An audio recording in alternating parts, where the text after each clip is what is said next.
Hi class, I just want to go over the position, velocity, acceleration, restoring force, as well as some energies for a pendulum in simple harmonic motion.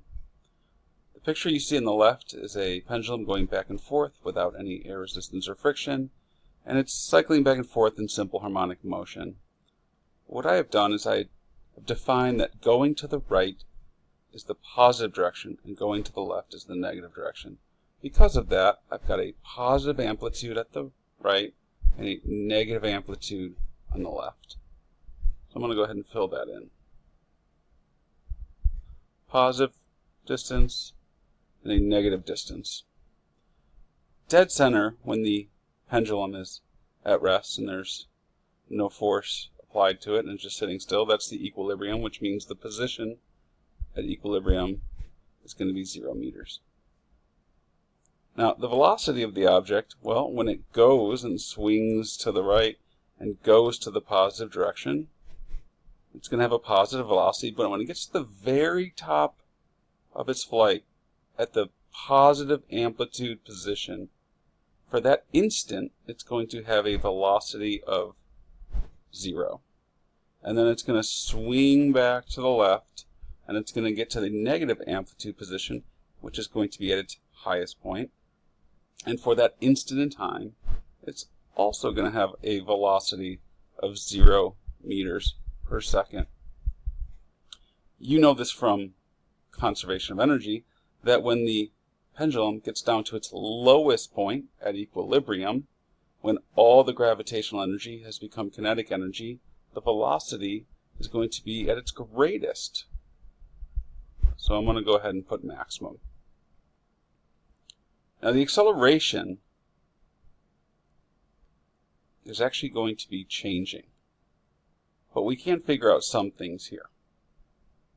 First thing you should know is that as the object goes and swings to the right, it's going to be going forward and slowing down as it goes up and to the right, and then it's going to be speeding up as it goes in the negative direction, which means this is actually going to have a negative acceleration at the positive amplitude. And as we work our way to the left side, this object is going to be going in the negative direction and slowing down, and then as it swings back, it's going to be going in the positive direction and speeding up, which actually means it's going to have a positive acceleration when it's at a negative amplitude.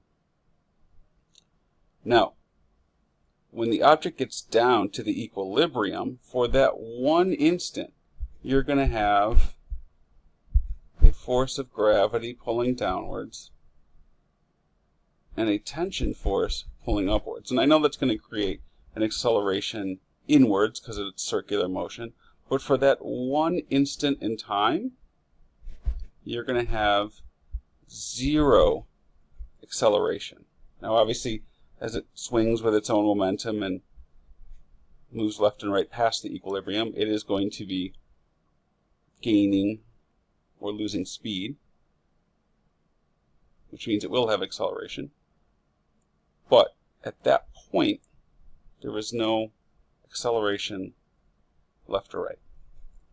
Now the restoring force, if you guys remember our notes from earlier, the restoring force is a force that pulls the object back towards its equilibrium position. I'm going to use at the positive amplitude.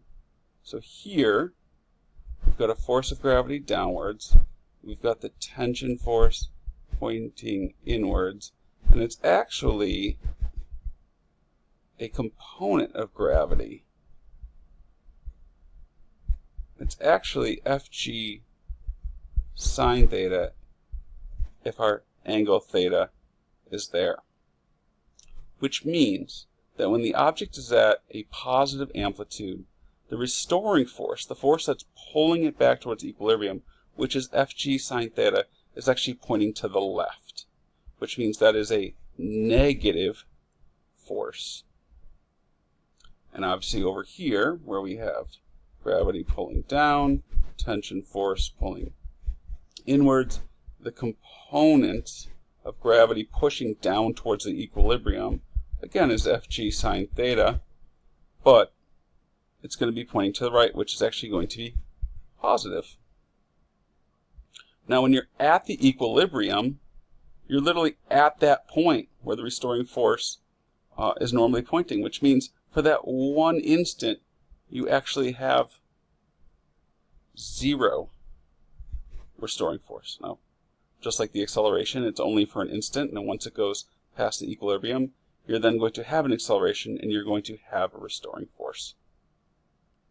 Now, when it comes to gravitational potential energy, this is a review of conservation of energy. At the negative amplitude, you're going to have maximum potential energy, and you're also going to have maximum potential energy over at the positive amplitude. There's no plus or minus because energy is a scalar. And at the lowest point, which is the equilibrium, you're going to have 0 gravitational potential energy because we can say that that's the lowest point in our system, and therefore that is when h, or the height, is equal to 0. Now the kinetic energy is based upon the velocity. So where is it the fastest? Fastest, like we said, is at the lowest point. So we're going to have maximum kinetic energy at the equilibrium, but when it gets to its highest points, which are at the negative and positive amplitude, for that instant in time, you're going to have no velocity, which means you will have no kinetic energy. Thank you very much. Let me know if you have any questions.